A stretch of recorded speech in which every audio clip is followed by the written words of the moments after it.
I watched a robot write poetry, compose a song, and paint a masterpiece, all in under 5 minutes. That's not science fiction anymore. It's our reality. But the question is, can AI truly replace the soul of human creativity?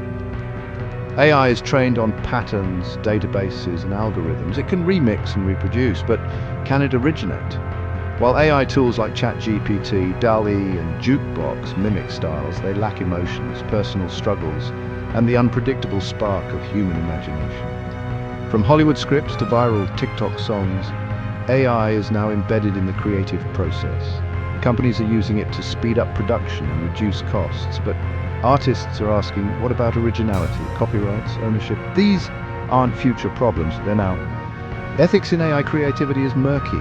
Who owns AI-generated work? Can machines plagiarize, and should AI be allowed to compete with human artists? The law hasn't caught up, and many creators feel pushed aside in favor of algorithms.